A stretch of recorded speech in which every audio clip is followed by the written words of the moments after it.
Bismillahirrahmanirrahim. Assalamualaikum warahmatullahi wabarakatuh.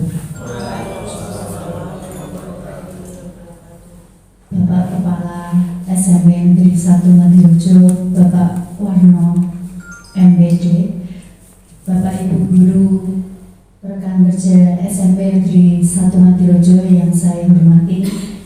Pertama-tama kita panjatkan puja dan puji syukur kehadirat Allah Subhanahu wa Ta'ala yang telah memberikan kita hidayah dan inayahnya sehingga kita dapat berjumpa di multimedia ini dengan kondisi sehat walafiat, tidak kurang suatu apapun. Amin. Di acara ini yaitu aksi nyata diseminasi tentang budaya positif yang di sini akan saya sampaikan Lusita Indriaswati. Tetapi acara sebelumnya monggo Bapak Kepala Sekolah untuk sepatah dua patah kata untuk menyampaikan sambutan acara ini. Terima kasih. Monggo Bapak.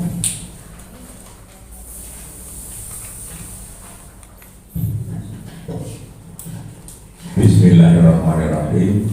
Assalamualaikum warahmatullahi wabarakatuh.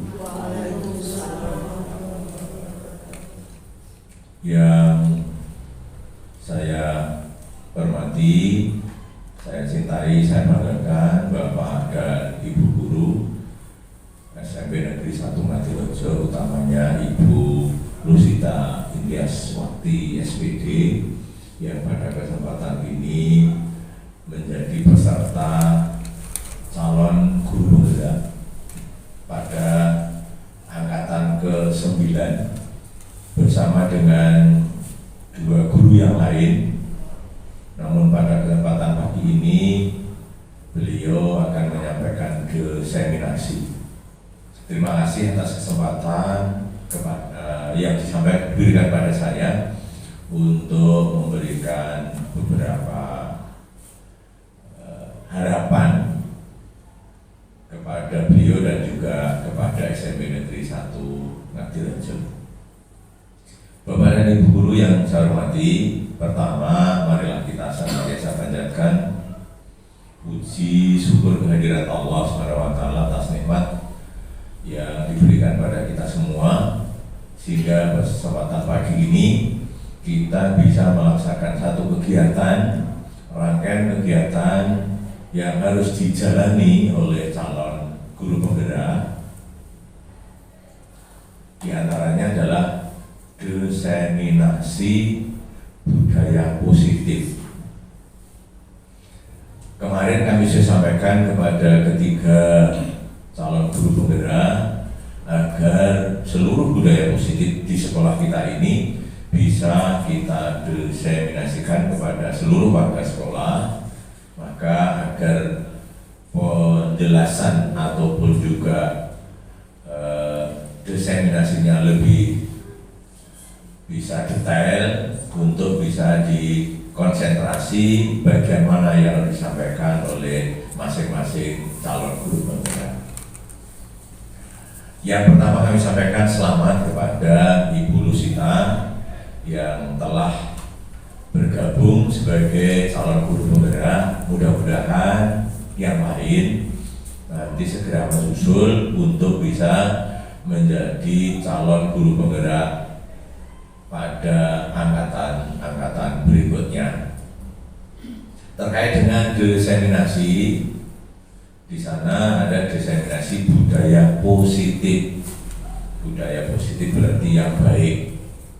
Nah, kenapa budaya positif harus kita diseminasikan kepada Bapak dan Ibu sebagai perwakilan warga sekolah? Karena kendati pun kita sudah berusaha untuk menginformasikan, mengajak bersama-sama budaya yang harus kita kembangkan di sekolah ini, tetapi masih ada juga yang perlu kita cermati, perlu kita garis bawahi, perlu kita stressing agar budaya positif itu betul-betul tumbuh dan berkembang di lingkungan sekolah kita. Paling tidak dengan acara diseminasi ini kami harapkan bisa menggugah hati kita semua, menggerakkan hati kita semua untuk bersama-sama mengembangkan, memperbaiki budaya positif yang telah ada di sekolah kita ini. Oleh karena itu, kepada Ibu Lusutia, monggo nanti disampaikan budaya positif. Syukur kalau di sana dilengkapi dengan faktor-faktor yang barangkali dapat berdampak atau berpengaruh pada implementasi budaya positif. Karena di setiap lokasi, di setiap satuan pendidikan sama-sama item budaya positifnya, tetapi implementasinya atau pelaksanaannya berbeda karena unsur warga sekolahnya berbeda. Dari sisi guru maupun juga dari sisi murid. Oleh karena itu, kami harapkan bahwa diseminasi budaya positif ini nanti akan menghasilkan satu solusi terbaik untuk pelaksanaan pengembangan budaya positif yang kita laksanakan di sekolah ini. Saya selaku kepala sekolah berharap kepada seluruh warga sekolah, apalagi pada saat ini di mana-mana muncul informasi, muncul kejadian yang tidak sejalan dengan harapan masyarakat bahwa yang berkembang di sekolah itu hanya budaya positif saja, tapi ternyata budaya negatif atau artinya kejadian yang sifatnya negatif itu pasti masih ada di lingkungan kita. Hingga kebiasaan negatif kita minimalisir, sementara kegiatan atau budaya positif kita lebih kembangkan. Pada teman-teman yang menjadi peserta diseminasi, barangkali nanti bisa juga menjadi tahan panjang dari apa yang ingin disampaikan oleh Ibu Lusita sebagai calon guru penggerak. Di kesempatan ini mungkin masih ada yang berpeluang menjadi guru penggerak. Kalau Mas Budi bulan depan sudah mau lulus. Ini angkatan 93 guru. Ini yang lainnya kami harapkan, apalagi yang baru P3K ini silahkan untuk berkompetisi untuk menjadi calon guru penggerak.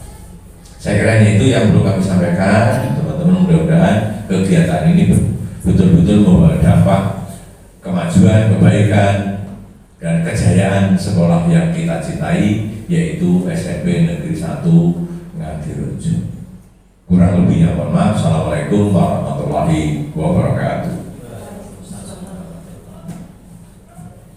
Jadi Bapak, terima kasih waktu yang telah diberikan di sini, yang dimana Bapak telah memberikan harapan bahwa bagi kita semua, bahwa kita sebagai warga sekolah di sini adalah berusaha, berupaya untuk mengembangkan budaya positif yang ada di sekolah kita. Walaupun mungkin di daerah mana-mana itu ada budaya positif, tetapi semuanya itu tergantung pada kita semua. Kita sebagai stakeholder sekolah maupun anak sebagai pelaku utamanya, kita semua bekerja sama untuk mengembangkan budaya positif yang ada di sekolah kita.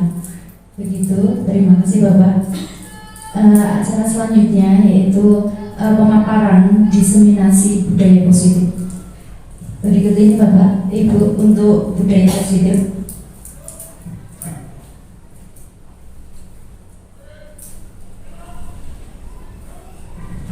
Untuk budaya positif, materi sosialisasi yaitu yang pertama kali adalah filosofi Ki Hajar Dewantara. Di mana filosofi Ki Hajar Dewantara untuk berikutnya adalah peran dan nilai guru penggerak. Kemudian adalah ada visi guru penggerak dan budaya positif. Apakah filosofi Ki Hajar Dewantara di sini sebagai sosok Ki Hajar Dewantoro yang mungkin yang sudah kita kenal semuanya.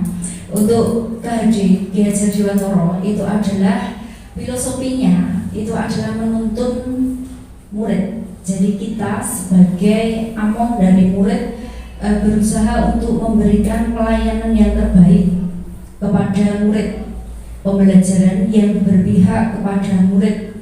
Nah, pembelajaran yang apa? Pembelajaran yang aktif, kreatif, inovatif, dan menyenangkan. Apakah tujuan pendidikan menurut KHD di sini? Yaitu menuntun segala kodrat yang ada pada anak-anak agar mereka dapat mencapai keselamatan dan kebahagiaan setinggi-tingginya, baik itu sebagai manusia, sebagai yang memiliki kodrat alam dan memiliki kodrat zaman. Jadi kodrat alam itu apa? Yang dimiliki yaitu lingkungan, sedangkan kodrat zaman yaitu sesuai dengan perkembangan zaman sekarang, zaman now. Jadi mungkin kalau zaman sekarang adalah era digitalisasi, berarti kita mengikuti, tetapi di sini harus disaring digitalisasinya. Tidak hanya diterima saja, tetapi kita harus menuntun murid atau sebagai among. Kemudian di sini untuk merdeka belajar, yaitu menciptakan suasana belajar yang bahagia. Jadi kita dengan siswa itu bahagia tanpa dibebani dengan pencapaian skor atau nilai tertentu. Jadi tidak ada pencapaian skor, namanya merdeka Bapak Ibu. Jadi merdeka, jadi tidak ada pencapaian skor atau nilai tertentu di sini. Yang kedua, konsep pengembangan pendidikan di mana seluruh pemangku kepentingan diharapkan menjadi agen perubahan. Jadi Bapak Ibu guru di sini adalah menggerakkan teman-temannya gitu ya, dari rekan kerja kita menjadi agen perubahan agar berbeda. Mungkin pembelajaran yang semula yang terpusat pada guru berubah menjadi pembelajaran yang terpusat pada murid. Yang ketiga yaitu partisipasi siswa-siswi dalam pendidikan Indonesia yang merata, pembelajaran yang efektif dan tiada tertinggal dengan anak didik. Nah, di sini hal positif apa pada pendidikan KHD? Yang pertama yaitu trilogi pendidikan. Sebagaimana mungkin yang Bapak Ibu sudah kenal semuanya, trilogi pendidikan menurut KHD itu ada 3. Dulu di SD mungkin Bapak Ibu guru semuanya sudah kenal semua, yaitu Ing Ngarso Tulodo, Ing Madyo Mangunkarso, dan Tuturi Handayani. Nah, kemudian yang kedua yaitu memerdekakan anak. Di sini kita memerdekakan anak atau memberikan apa? Suatu kebebasan anak dalam belajar. Mestinya kebebasan itu otomatis kita dampingi, tidak hanya anak itu dibiarkan saja, tetapi kita dampingi supaya apa? Untuk meraih kebahagiaan yang setinggi-tingginya. Kita menuntun sebagai among. Yang ketiga yaitu memperhatikan kodrat alam dan kodrat zaman. Jadi memperhatikan lingkungan sekitar dan juga tentang digitalisasi ataupun di era sekarang mungkin anak-anak di generasi Z. Kemudian yang keempat yaitu tempat bermain. Anak-anak cenderung suka bermain menggunakan pembelajaran yang berbasis permainan. Nah Bapak Ibu, kalau mungkin anak-anak itu kalau kita melakukan pembelajaran itu dengan permainan atau mungkin dengan ice breaking dulu, nah itu kan merefresh otak anak. Jadi anak terus mulai suka dengan pembelajaran kita. Jadi anak dibuat senang dulu dengan pembelajaran kita. Otomatis nanti kalau senang dengan pembelajaran, otomatis dia akan menyukai itu. Kemudian yang kelima yaitu menghamba pada anak dan berorientasi pada anak. Jadi di sini intinya KHD itu adalah apa? Pembelajaran yang berpihak pada murid. Jadi menghamba pada anak. Kemudian yang keenam yaitu membawa anak menuju kebahagiaan dan keselamatan tadi yang setinggi-tingginya. Yang ketujuh yaitu tuntunan anak agar berpikir bijaksana. Yang kedelapan trisentra pendidikan yang melibatkan 3 aspek, yaitu sekolah, masyarakat dan orang tua. Mestinya di sini ada kolaborasi antara sekolah, orang tua dan masyarakat. Mungkin kalau yang sudah kita laksanakan adalah sosialisasi tentang program sekolah pada orang tua. Nah, itu adalah sebagai bentuk kolaborasi antara sekolah dengan orang tua. Nah, di sini. Untuk yang ke-9, pendidikan mengintegrasikan budaya lokal. Jadi kita mengintegrasi budaya lokal yang ada. Mungkin kalau kita di daerah Wonogiri itu adalah, mungkin kalau di sini jamu ya, terkenal dengan jamunya. Nah, kita adalah menggunakan budaya lokal. Kalau kita jargonnya itu adalah wedang jago. Ya. Di sini kita mengkolaborasikan antara apa? Antara jahe, di situ ada kencur, kemudian ada jeruk nipis dan ada serai. Nah, itu sesuai dengan budaya kita, yaitu wedang jago. Nah, meliputi adat apa? Kesopanan, ada sopan santun, ada ramah tamah, dan etika dalam pembelajaran. Nah, untuk mencakup semua ini semua, kita harus berupaya. Apa saja upaya yang dilakukan? Yang pertama, yaitu merancang pembelajaran. Jadi sebelum kita melakukan pembelajaran, kita harus merancang apa toh yang akan kita lakukan sebelum pembelajaran itu. Nah, otomatis di sini pembelajaran yang berpusat pada murid. Di mana di sini kita memperhatikan lingkungan yang ada di sekitar kita dengan menggunakan apa? Metode pembelajaran. Nah, monggo Bapak Ibu menggunakan metode pembelajaran yang aktif, kreatif, inovatif, dan menyenangkan. Sehingga apa? Membentuk kemampuan anak untuk berkomunikasi. Jadi anak itu tidak hanya duduk diam saja, tetapi mereka itu memiliki keberanian. Jadi keberanian untuk angkat bicara, keberanian untuk berpendapat, seperti itu. Walaupun salah tidak apa-apa, tapi mereka mencoba untuk mencoba dulu. Salah otomatis tidak ada yang benar, tidak ada yang salah kalau saya seperti itu. Jadi semuanya pendapat ditanggung dulu. Seperti itu. Kemudian melatih siswa dalam mengeluarkan pendapat. Nah, di sini kita melatih siswa. Jadi banyak anak dari kita semuanya itu adalah takut kalau salah mengeluarkan pendapat. Bagaimana Bu kalau salah? Nah, seperti itu kita mendidik siswa agar apa? Menuntun supaya anak itu berani berimajinasi, berani berpendapat, seperti itu. Kemudian penanaman nilai karakter ya. Nah, di sini baru hitsnya yaitu karakter, berbudi luhur, sopan santun, ramah tamah, gotong royong, nah, disiplin, taat aturan, nah, ada kebiasaan yang merupakan keteladanan dari semua unsur dari pendidikan sekolah. Nah, itu adanya pada profil pelajar Pancasila. Kemudian mengadakan kegiatan-kegiatan kesiswaan yang menekankan pada pengenalan budaya lokal. Jadi budaya lokal di sini kita angkat supaya apa? Anak itu mengerti. Jadi mungkin kalau anak zaman now, generasi Z, itu budaya lokal itu sudah dikesampingkan. Jadi budaya lokal itu termasuk tadi ada jahe, kencur, serai. Anak itu tidak bisa membedakan. Nah, kita mengangkat budaya lokal di sini. Agar apa? Melalui ekstrakurikuler. Nah, ada ekstra di sini. Ada ekstra jurnalistik, ada ekstra BPA, dan kita angkat di sini melalui budaya lokal. Kemudian pembelajaran memanfaatkan sumber belajar dari lingkungan. Nah, kita memanfaatkan lingkungan sebagai kodrat alam, lingkungan yang berada di sekitar kita. Nah, kemudian yang terakhir adalah pembelajaran dilakukan dalam kelompok. Jadi mungkin kalau anak sendiri itu kurang pede. Nah, makanya kita berkelompok supaya anak apa? Memiliki rasa berkolaborasi, bergotong royong. Nah, supaya terbentuk apa? Profil pelajar Pancasila.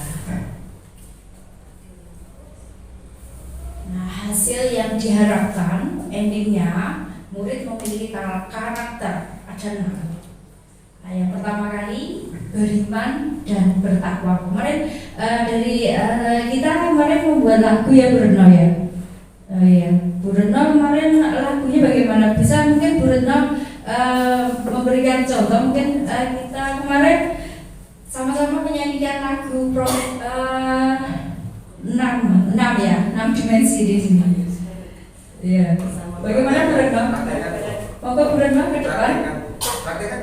Mungkin dia Bu Apri, berdua dengan Bu Apri. Monggo. Bu Apri dan Bu Retno. Iya iya lah, tidak apa-apa. Monggo. Iya. Monggo. Pinara.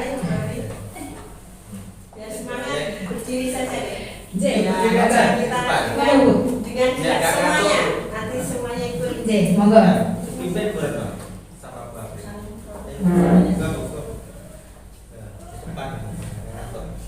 Bapak Ibu berdiri mawon. Iya. Sama-sama. Oke. Sudah diterangkan sama-sama kita. Ya, salam aja. Salam profil kelas Pancasila itu. Dicontohkan dulu. Oh ya, yang tepuk P5 itu ya. Oh. Aja, Nggih. Tepuk. Ya, tepuk P5. Prok. Proyek.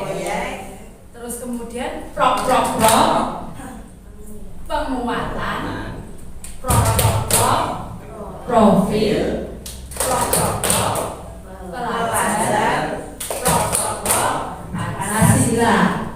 Tapi semangat. Semangat nggih. Kita ulangi, semangat. Tepuk P5. Proyek. Penguatan.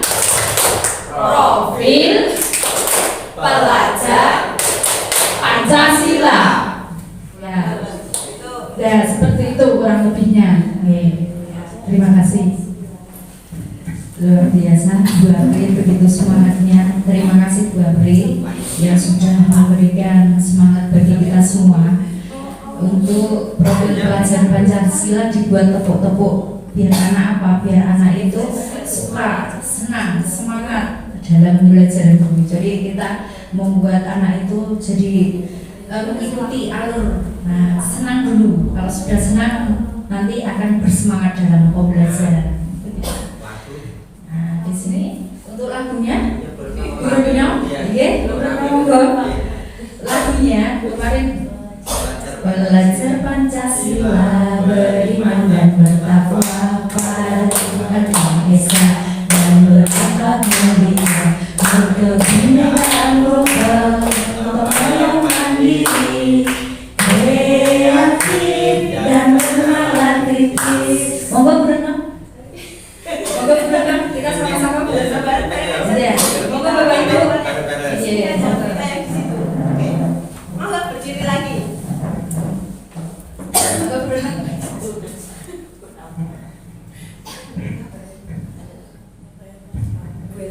Iya, nomor koordinatornya.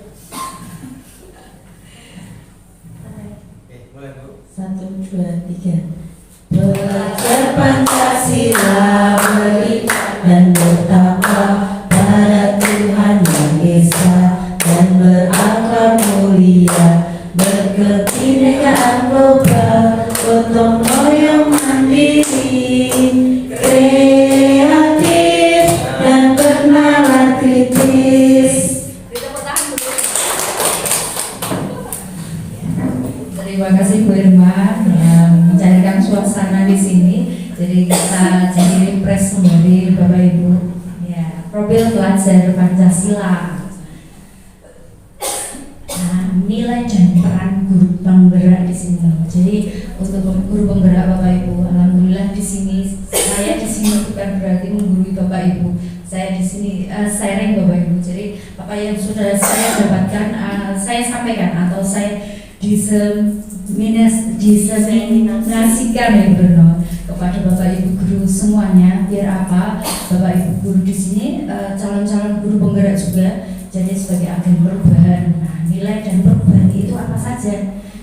Yang pertama adalah berpihak pada murid. Nah, intinya ini Bapak Ibu. Jadi berpihak pada murid. Yang kedua, mandiri, inovatif, kolaboratif, dan reflektif. Nah, ada 5 di sini nilai guru penggerak dan Bapak Ibu guru diharapkan memiliki nilai dari kelima ini semuanya. Bertahap Bapak Ibu berproses. Nah, saya juga sama juga berproses ini. Nah, dimensi pada guru penggerak. Nah, perannya meliputi apa saja pada guru penggerak? Yang pertama, menjadi pemimpin pembelajaran. Yang kedua, kedua, menggerakkan komunitas praktisi. Yang ketiga, mendorong kolaborasi antar guru. Yang keempat, menjadi coach bagi guru lain. Dan yang kelima, mewujudkan kepemimpinan murid. Nah, di sini diharapkan Bapak Ibu guru memiliki peran dalam pembelajaran. Nah, di antaranya sebagai guru ataupun sebagai untuk siswa. Nah, menjadi coach itu apa? Nah, kita dengan rekan sejawat. Coach berarti apa? Di sini kita saling bekerja sama dengan rekan sejawat. Kemudian kepemimpinan murid. Nah, di sini menjadi menjadikan anak apa? Memiliki jiwa kepemimpinan. Nah, menjadi pemimpin pembelajaran, otomatis Bapak Ibu guru di sini kita semuanya menjadi suatu agen pada pemimpin pembelajaran. Komunitas praktisi itu apa? Yaitu komunitas di mana Bapak Ibu guru, komunitas praktisi itu memiliki anggota tertentu di mana itu memiliki intens untuk pertemuannya, dan di situ menghasilkan sesuatu perubahan pada sekolahan. Kemudian berkolaborasi antar guru. Bapak Ibu guru mestinya sudah berkolaborasi ya, untuk di MGMP masing-masing sudah berkolaborasi semuanya otomatis. Kemudian strateginya apa saja pada penguatan nilai dan peran guru. Yang pertama kali adalah berani mencoba. Jadi kita di sini berani mencoba, jangan takut-takut untuk menemukan atau mencoba hal-hal yang baru dan mengikuti perkembangan zaman. Jadi era digitalisasi kita mencoba. Jadi jangan takut-takut, tapi kita berusaha bersama, bergerak bersama. Kemudian yang kedua, terus bergerak dalam melakukan perbaikan dan praktik baik. Praktik baik di sini apa? Praktik baik dalam pembelajaran dengan siswa. Nah, terus bergerak. Jadi jangan sampai melopro atau meletre begitu Bapak Ibu. Kemudian berani berkarya.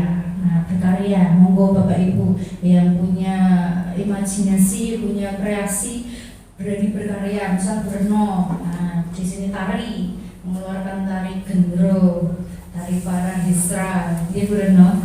Nah, berani berkarya berenang. Gitu. Kemudian untuk berpikir terbuka terhadap hal-hal baru. Jadi kita terbuka saja dengan teman kita, terbuka. Jadi kita biar apa? Biar mereka juga paham, jadi kita juga paham, terbuka. Kemudian 5, yaitu merefleksi diri untuk mengetahui. Jadi setiap kali kita berrefleksi pembelajaran kita itu kurangnya apa, mungkin bisa berkolaborasi dengan rekan sejawat. Jadi refleksi pembelajaran, misal di setiap akhir pembelajaran dengan anak kita refleksikan. Kemudian menerapkan asah, asih, dan asuh. Nah, di sini untuk visi guru penggerak. Visi saya di sini adalah bukan artinya visi saya itu menggantikan visi sekolah Bapak Ibu. Jadi di sini kita di sini sebagai guru penggerak memiliki visi guru penggerak, yaitu terwujudnya murid yang berkarakter. Jadi berkarakter di sini bukan artinya satu karakter saja, otomatis karakter pada profil pelajar Pancasila. Kemudian maju dalam teknologi dan berwawasan lingkungan. Maju dalam teknologi, jadi kita juga era digitalisasi juga mengikuti sesuai dengan kodrat zaman. Kemudian berwawasan lingkungan. Alhamdulillah untuk tahun ini atau bulan ini SMA Negeri 1 Ngadirejo sudah mendapatkan predikat Adiwiyata Nasional Mandiri. Jadi kita sudah sesuai dengan visi kita, alhamdulillah. Kemudian budaya positif. Apa toh budaya positif itu Bapak Ibu? Nah, mungkin untuk budaya positif kan Bapak Ibu sudah menjalankan mungkin ya, menjalankan. Oh ternyata budaya positif itu sudah saya lakukan. Intinya seperti ini sudah. Nah, budaya positif atau namanya ekosistem positif.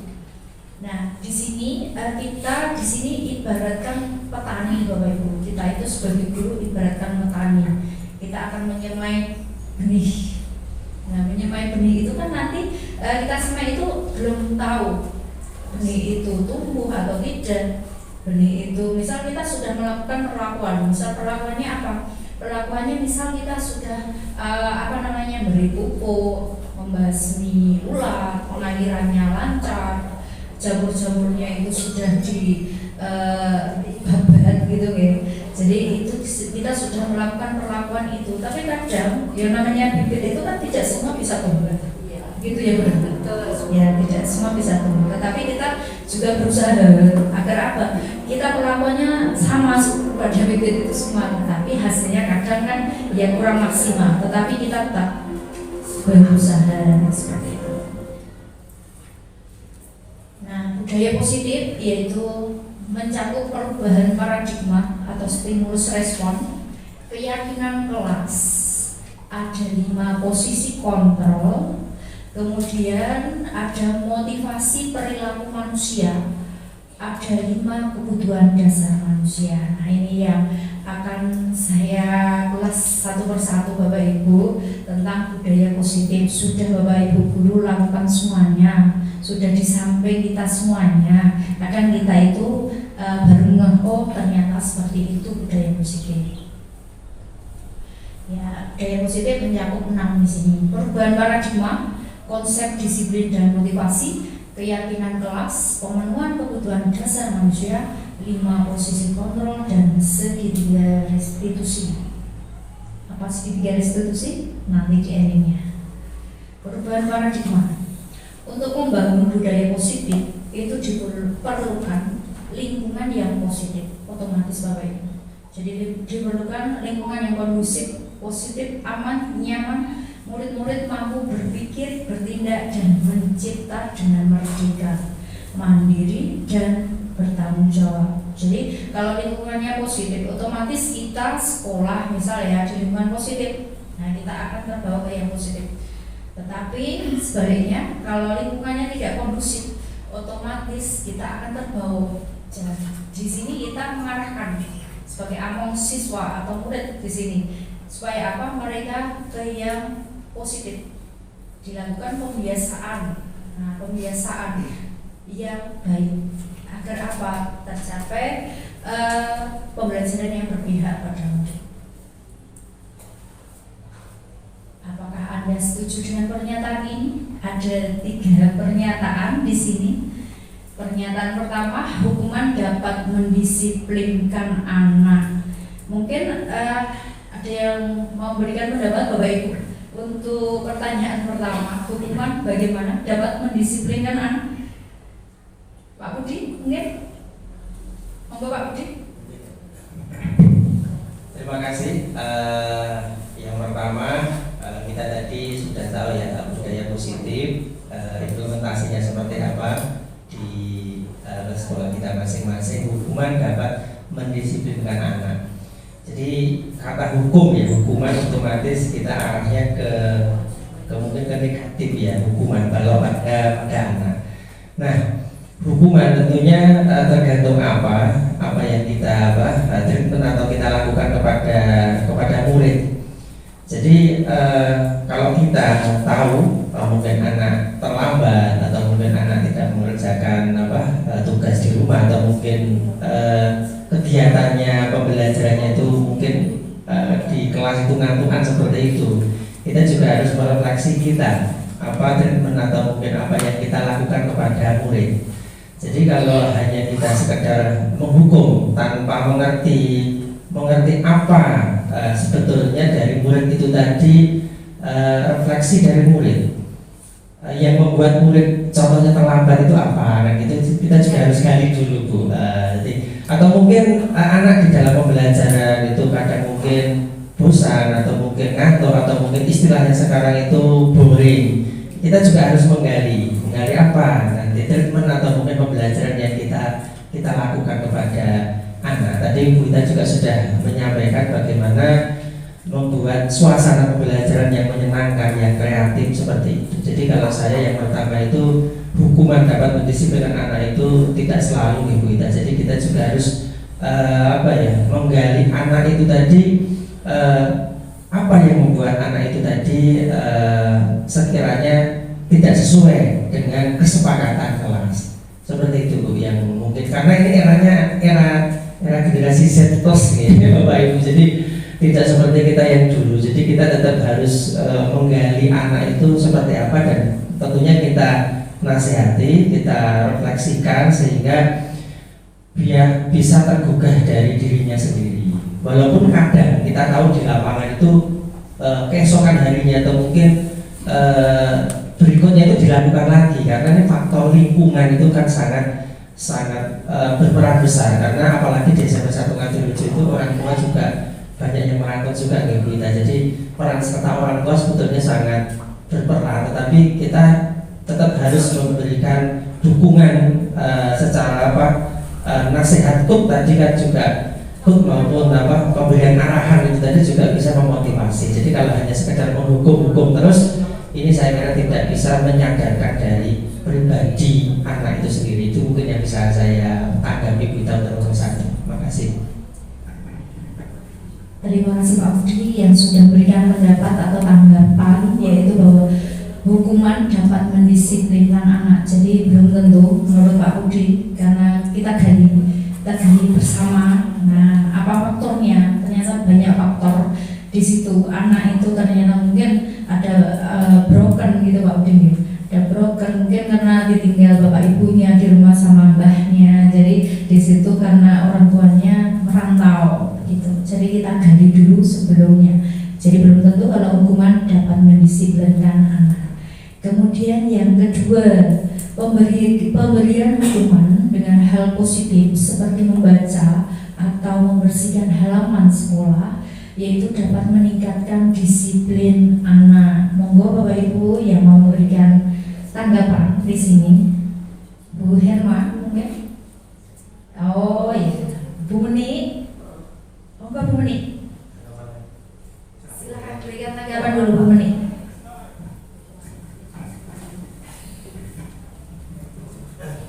Menurut saya pemberian hukuman dengan hal positif seperti membaca atau membersihkan halaman sekolah dapat meningkatkan disiplin anak. Di satu sisi mungkin bisa meningkatkan disiplin anak, tapi di satu sisi juga tidak.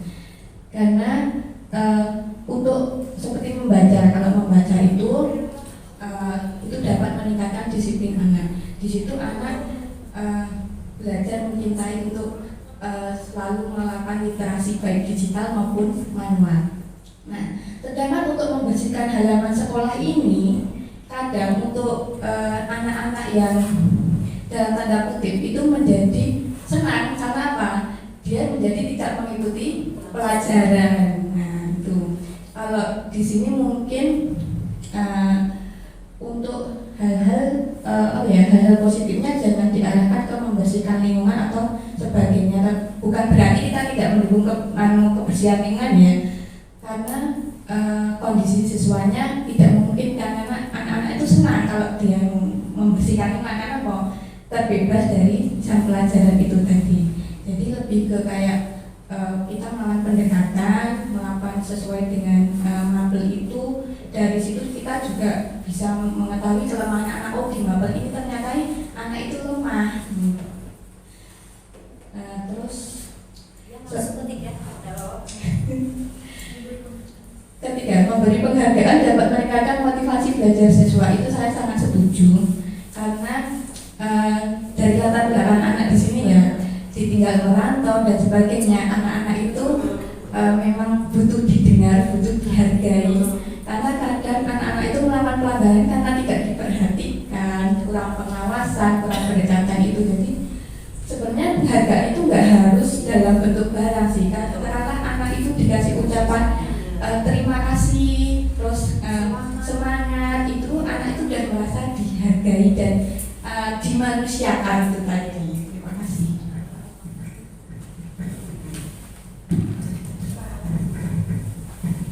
Terima kasih Bu Meni yang telah memberikan tanggapan. Untuk yang kedua, yaitu pemberian hukuman dengan hal positif seperti membaca atau membersihkan halaman sekolah dapat meningkatkan disiplin anak.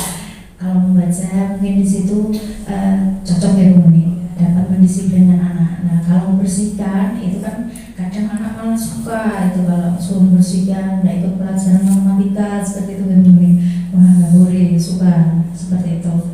Nah, tanggapan Bu Meni di nomor 2. Kemudian yang ketiga, memberikan penghargaan apakah dapat meningkatkan motivasi juga berupa apa? Mungkin applause, dikasih ucapan terima kasih, atau mungkin semangat anak-anak itu anak sudah berbunga-bunga, begitu nih. Jadi, terima kasih tanggapan yang sudah Bapak Ibu Guru berikan. Jadi di sini nanti saya berikan ilustrasi dulu supaya di sini kita mengerti. Nah, ada perubahan paradigma. Nah, di sini kita praktek di Bapak Ibu. Kita praktek apa? Yaitu ada dua pelaku di sini, ada dua artis, begitu Bapak Ibu. Nah, artisnya di sini ada dua, yaitu apa? Yang satu menyobek kertas kecil, tuliskan benda atau sesuatu yang sangat berharga untuk Anda. Nah, menurut Bapak Ibu yang berharga apa? Emas. Oke Pak Budi, emas. Menurut Pak Budi emas, ibu-ibu seperti itu.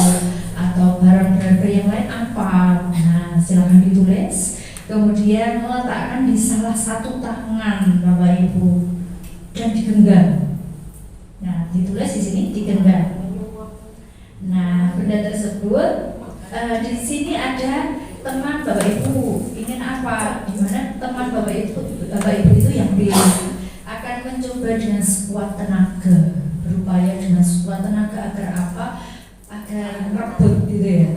Merebut dengan cara apa? Bisa dengan cara membujuk, mengancam, menghardik, dirayu ataupun disuap, apa saja agar dapat membuka kepala tangan. Jadi merayu Bapak Ibu, merayu piye seperti itu gitu, merayu. Nah, monggo kita praktek. Kita praktek di sini untuk kegiatan kepalan tangan. Monggo yang mau mendemonstrasikan. Bruno, mungkin? Siap tadi. Monggo Bruno. Dengan partner, monggo dua pri. Jadi monggo yang berperan, monggo silakan mau merayu.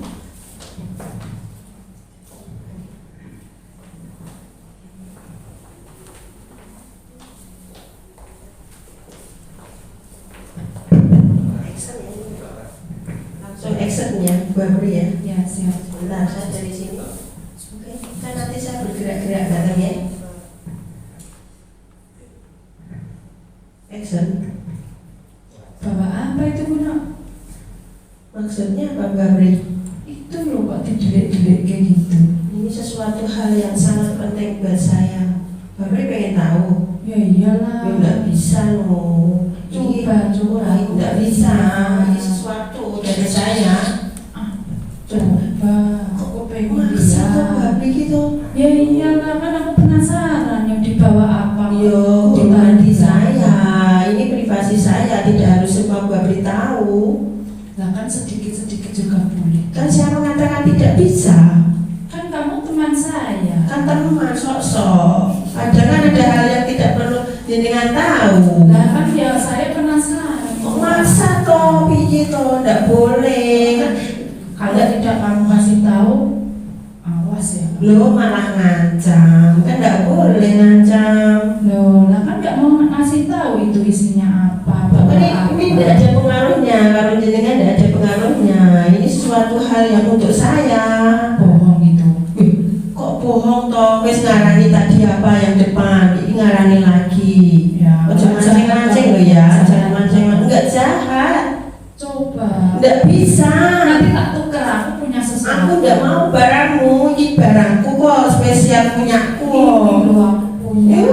Ini enggak ada harganya kalau barang jenengan. Tetap enggak bisa. Orang iso ini. Oh, harganya lebih. Jenengan kan enggak tahu kok iso banding-banding ke barangmu lebih berharga daripada barangku. Enggak bisa. Kita tenggonku, enggak boleh orang lain tahu. Ayo toh. Orang iso enggak bisa. Ojo ngengkel toh, jangan ngengkel toh, enggak bisa. Oke nih, kan nggih? Wong iki gonanku enggak bisa, jenengan enggak boleh maksa, ini punya saya. Cuma beli telang. Enggak apa-apa, mau mengatakan apa terserah pun nggih.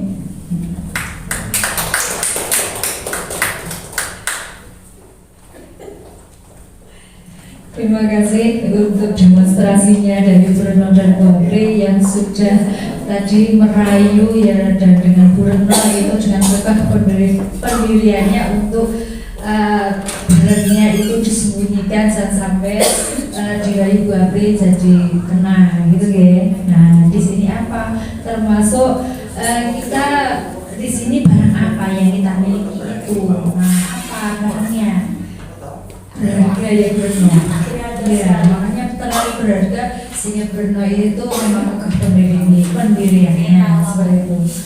Misal Bruno nanti membuka tangannya, nah itu juga bisa, mau didereke, mau diumpetin ya juga bisa, tergantung dari Bruno. Jadi memang itu dari Bruno sendiri yang bisa mengaturnya, motivasi atau dorongan dari Bruno sendiri yang bisa mengaturnya. Itu namanya adalah motivasi intrinsik dari diri sendiri. Begitu Bruno, terima kasih. Ya Bapak Ibu, kita lanjut ya. Nah di sini kita budaya positif, di sini ada benang merahnya dengan kegiatan tadi yang sudah dilaksanakan Bu Retno dengan Bu Apri mendemonstrasikan. Nah, perubahan paradigma atau stimulus respon atau teori kontrol. Siapa sesungguhnya yang memiliki kontrol? Nah, tentang stimulus respon, kita mencoba mengubah orang agar berpandangan sama dengan kita. Nah, teori kontrolnya apa? Kita berusaha memahami pandangan orang lain tentang dunia. Nah, kalau perilaku buruk dilihat sebagai suatu kesalahan. Nah, teori kontrolnya bagaimana? Apakah semua perilaku itu memiliki tujuan? Tidak. Nah, justru di sini garis bawahnya pasti memiliki apa? Tujuan. Kemudian orang lain bisa mengontrol saya, benarkah? Nah, teori kontrolnya bagaimana? Hanya Anda yang bisa mengontrol. Jadi seperti Bu Retno tadi, hanya diri kita yang bisa mengontrol kita. Mau dibuka apa ditutup, diserahkan apa tidak, itu tergantung dari Bu Retno. Kemudian saya bisa mengontrol orang lain, Anda tidak bisa mengontrol orang lain. Orangnya sendiri yang bisa mengontrol diri sendiri. Pemaksaan ada pada saat bujukan gagal. Nah tadi Bu Apri membujuk Bu Retno gagal, berarti terus kemudian dipaksa. Nah pemaksaan, teori kontrolnya kolaborasi dan konsensus menciptakan pilihan-pilihan baru. Pilihannya apa? Nah dikasih apa tadi? Kunci ya, sepeda motor sangat berharga sekali. Bu Retno tidak mau. Kemudian stimulus respon kemudian adalah model berpikir menang kalah. Nah menurut teori kontrol, model berpikirnya apa? Win to win, menang dan menang, seperti itu. Konsep disiplin positif dan motivasi. Disiplin diri dapat membuat seseorang menggali potensinya menuju kepada sebuah tujuan, yaitu sesuatu yang dihargai dan bermakna. Disiplin diri juga mempelajari bagaimana cara kita mengontrol diri dan bagaimana menguasai diri sesuai dengan nilai-nilai yang kita hargai. Apakah disiplin itu sudah mungkin familiar dengan kita untuk disiplin? Nah, disiplin adalah sesuatu menurut kita yang dilakukan oleh seseorang pada orang lain untuk mendapatkan suatu kepatuhan. Nah, di sini kecenderungannya adalah menghubungkan kata disiplin dengan ketidaknyaman.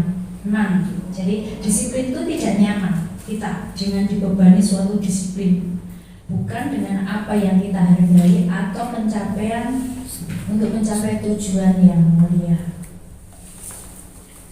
Teori motivasi, di sini ada motivasi secara eksternal dari luar, yaitu di sini ya menghargai ketidaknyamanan atau hukuman. Motivasi eksternal yaitu berikutnya adalah mendapatkan imbalan dari orang lain.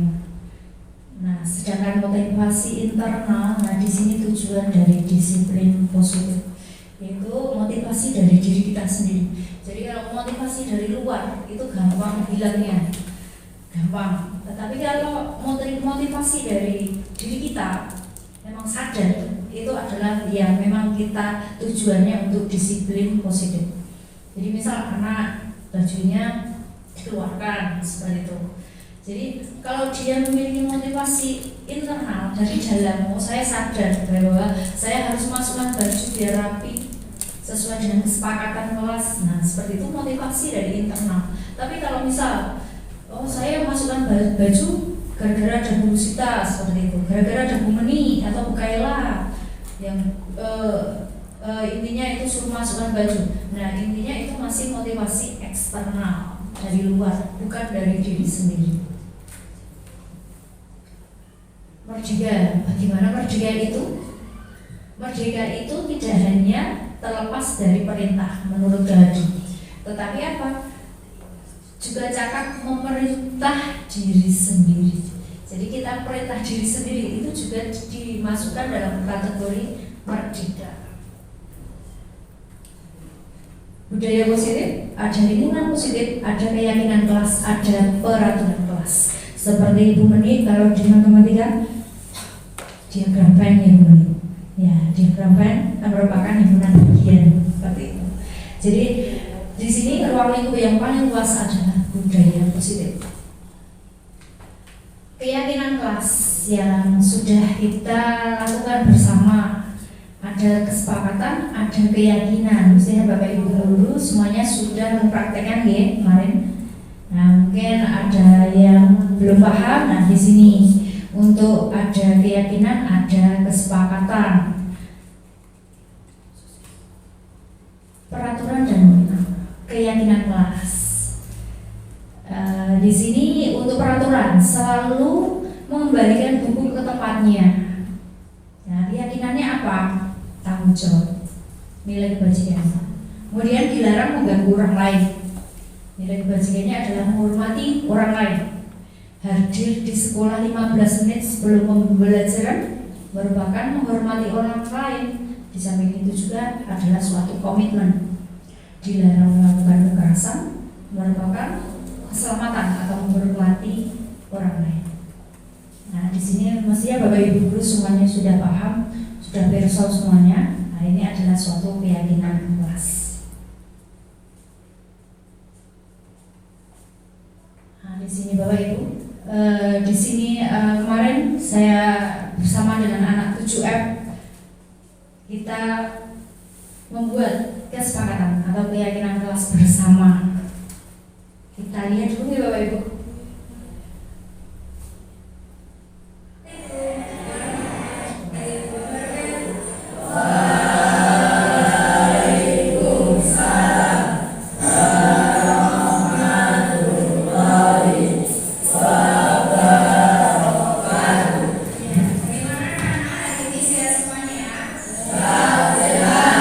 Alhamdulillah hari ini sudah sehat semuanya. Masuk sekolah ini ya.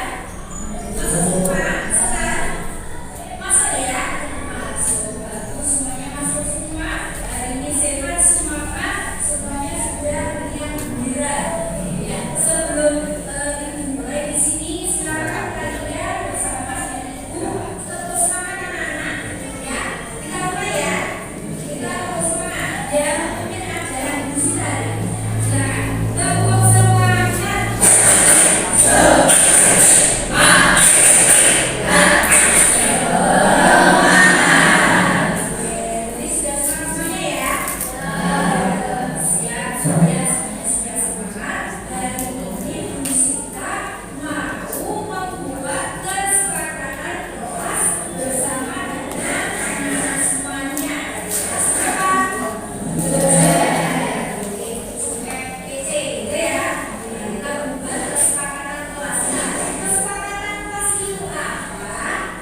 tidak, jadikannya sendiri apa? Tidak boleh membolos. Contoh ya, contoh. Silakan kalian mengeksplorasi, membuat apa? Menurut kalian apa? Kesepakatan dengan masing-masing bersama antara Ustaz dan kalian sama. Dari sini saya bagi untuk kertas ceritanya.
Biar puasanya senang. Hari ini kita sudah bersama kelas dan di sini apa? Ini dibuat kelompok-kelompok makanan desa sama kegiatannya apa? Adalah tepat waktu, saling menghargai, saling ya. Kesepakatan kelasnya apa? Tulisannya nggak bisa apa-apa biar jelas ya.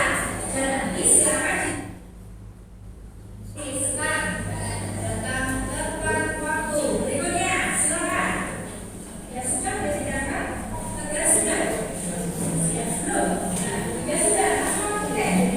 Atau tidak Pak? Sudah. Selalu kita jawab. Ya, itu sudah. Ya, sekarang saya tulis.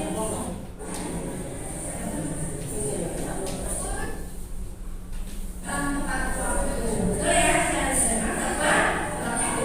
Yang kedua, mendengarkan penjelasan Bapak Ibu guru. Yang ketiga, mengerjakan tugas tepat waktu. Menjaga bagi kalian semua dan semoga nanti dapat kita taati bersama juga. Demikian.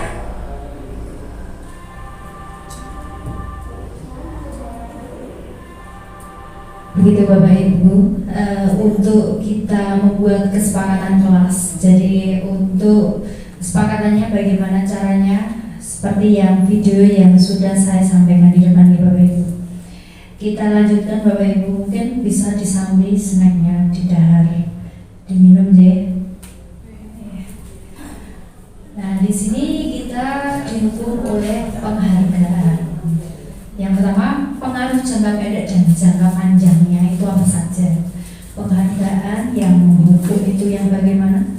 Penghargaan yang mengurangi ketepatan, penghargaan yang tidak efektif, dan penghargaan yang dapat merusak suatu hubungan dengan dekat.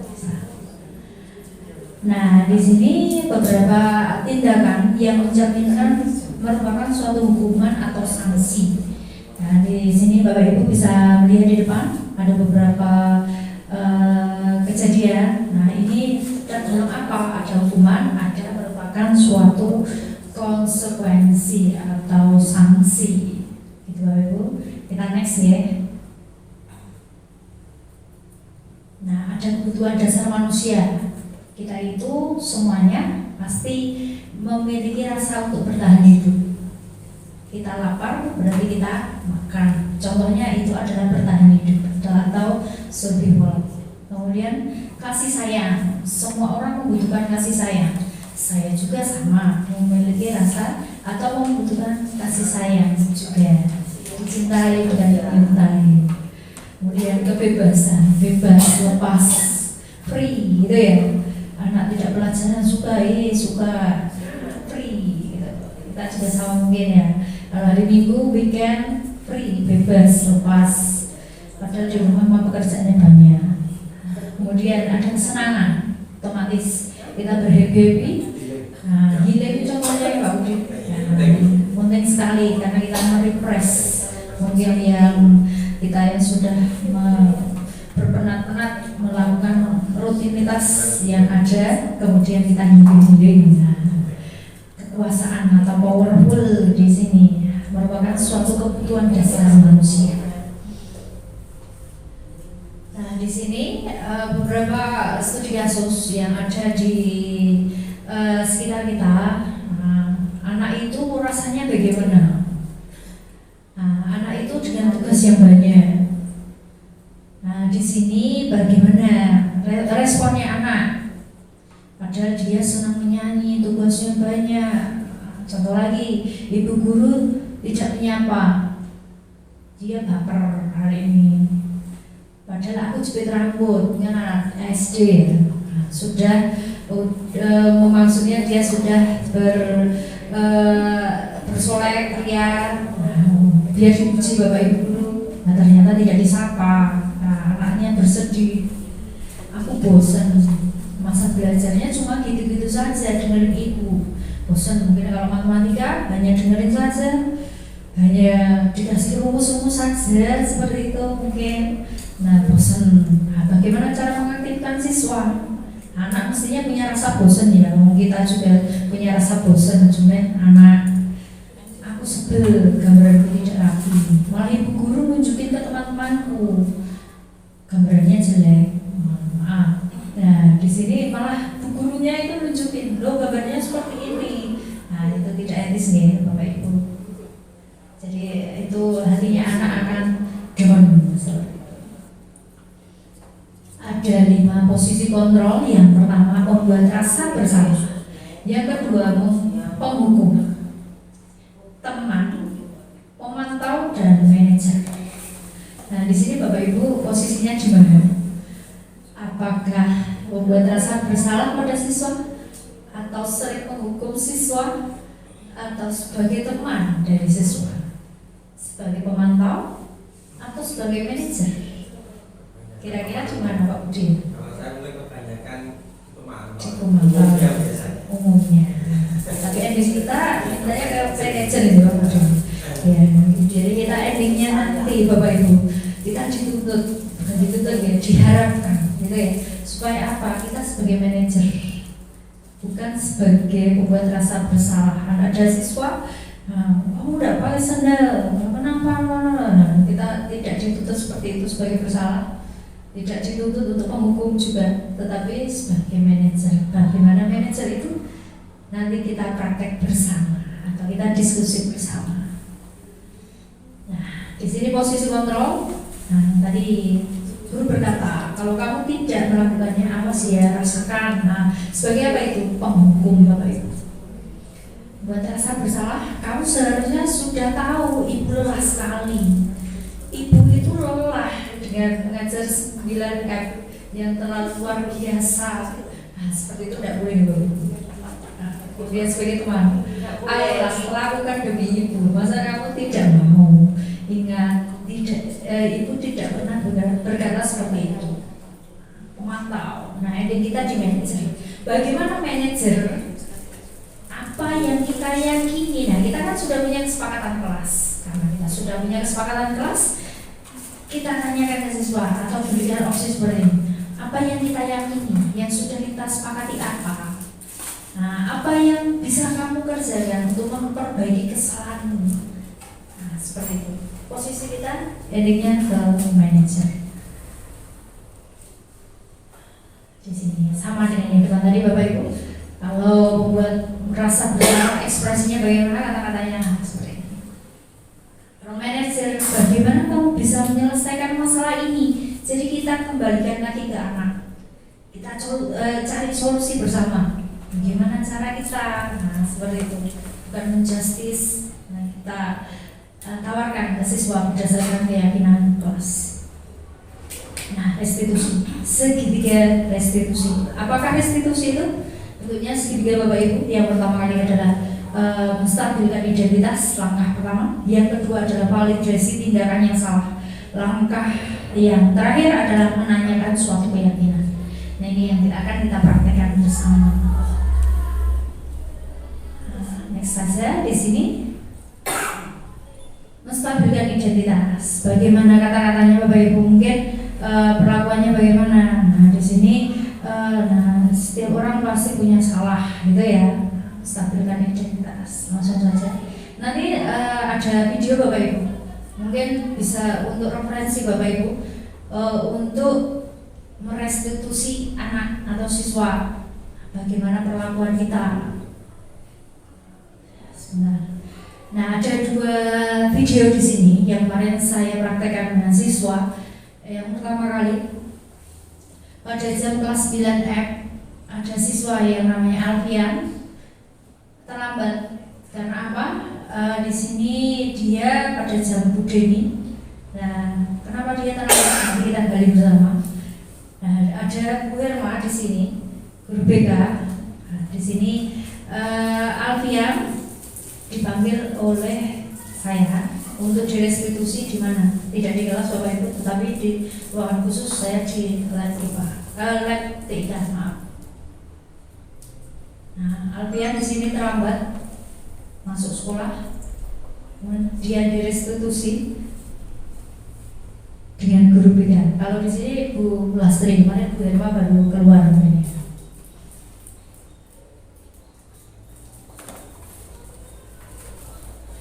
Di sini nanti ada tugas Bapak Ibu, kita berdiskusi atau kita praktek bersama tentang restitusi.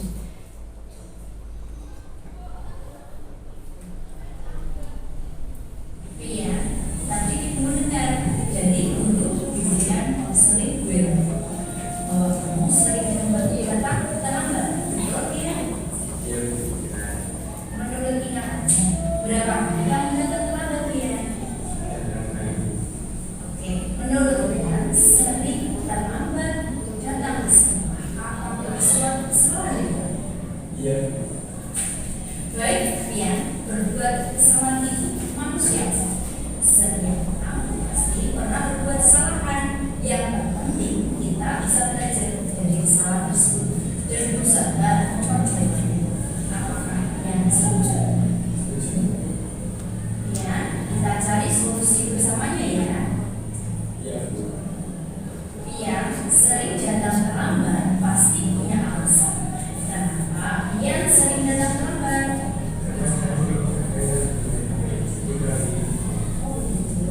Kamu yakin bahwa kriteria keyakinan kelas yang sudah disepakati apakah kamu sudah mengetahuinya ya?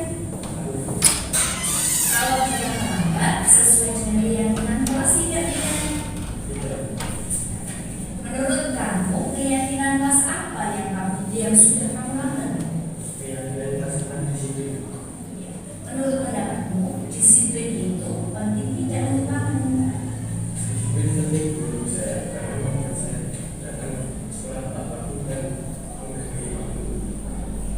Betul, menghargai waktu itu penting dan sangat bermanfaat untuk kita, seperti kita dapat menghargai orang-orang yang sudah ada di sekitar kita.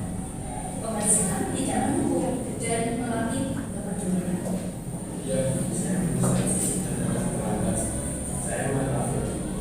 Ya Bian, sikap ini untuk yang sangat baik sudah kamu lakukan dengan meminta maaf. Menurut Bian, apa yang kamu lakukan agar kamu tidak datang terlambat lagi ke sekolah ya?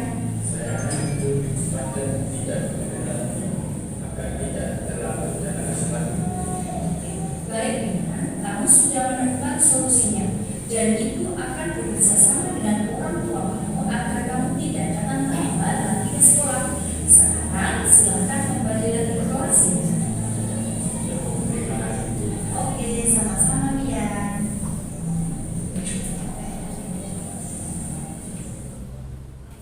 Baik Bapak Ibu, di sini tadi ada 2 kasus, tapi yang saya tampilkan hanya satu saja nih Bapak Ibu. Sudah paham semua deh sebelum kita ke praktek deh. Ya, di sini Afian untuk kasus kedua ini buang sampah nanti Bapak Ibu. Jadi buang sampah yang sembarangan. Di sini ada Natsuki dan ada Ica. Lanjut saja, kita praktek segitiga restitusi. Prakteknya apa? Ada 3 kasus. Kasus A, kasus B, dan kasus D. Sudah ada di meja Bapak Ibu semuanya ya, untuk studi kasusnya di situ. Sebagai guru dan sebagai murid, monggo. Sudah dipelajari semua. Di sini kita bermain peran. Yang satu Bapak Ibu sebagai guru, yang satu sebagai murid. Mungkin ada yang mau ke depan Bapak Ibu mencoba mendemonstrasikan, mempraktekkan. Oh iya, monggo Bu Lastri dengan Bu Meni, monggo.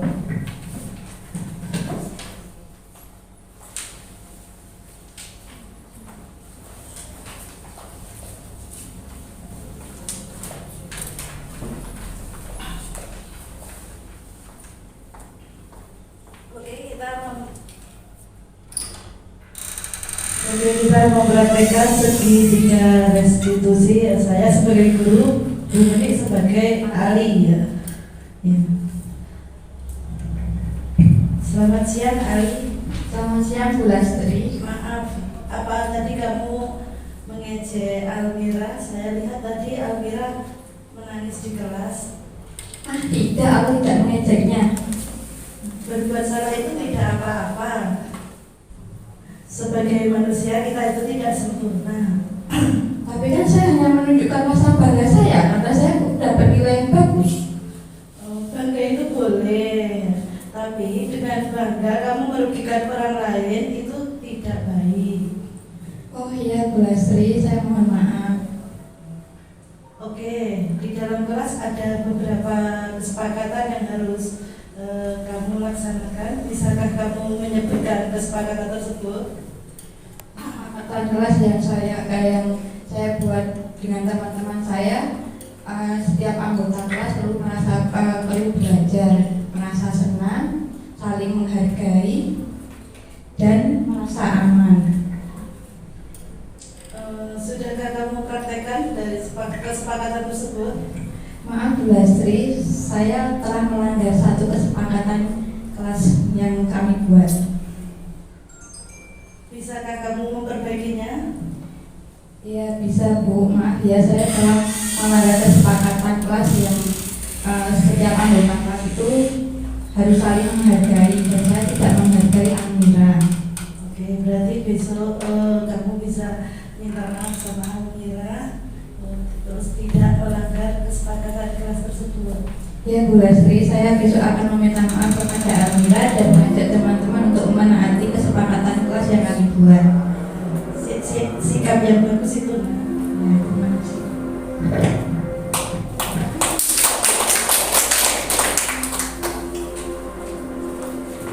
Terima kasih kepada Bu Lastri dan Bu Menik yang sudah mendemonstrasikan segitiga restitusi, di mana di sini ada Almira yang selalu mengajak temannya, kemudian direstitusi oleh Bu Lastri, ya, sehingga sesuai dengan kesepakatan kelas yang sudah disepakati bersama di kelas.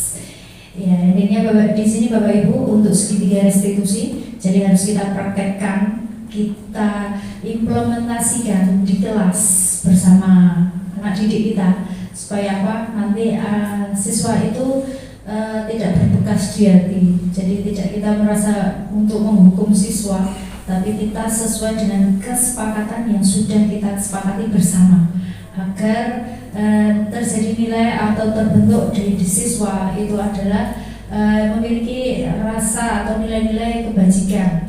Nah, di sini dimana nilai kebajikan itu yang diinginkan, yang pada disiplin budaya positif, dan dimana itu adalah siswa memiliki motivasi dari diri sendiri yang namanya motivasi intrinsik, dimana kalau motivasi intrinsik itu akan hilangnya adalah lama dari siswa, otomatis ke siswa lagi akan terbentuk dari karakter yang berprofil pelajar Pancasila. Begitu yang dapat saya sampaikan untuk aksi nyata diseminasi budaya positif. Terima kasih Bapak Ibu, semoga nanti dengan adanya diseminasi ini Bapak Ibu guru menjadi suatu agen perubahan di sekolah kita, yaitu SMP Negeri 1 Ngadirejo, membawa anak didik kita itu yang berpusat pada siswa, membawa anak didik kita menjadi kebahagiaan, keselamatan yang setinggi-tingginya, supaya nanti bermanfaat bagi kita semuanya.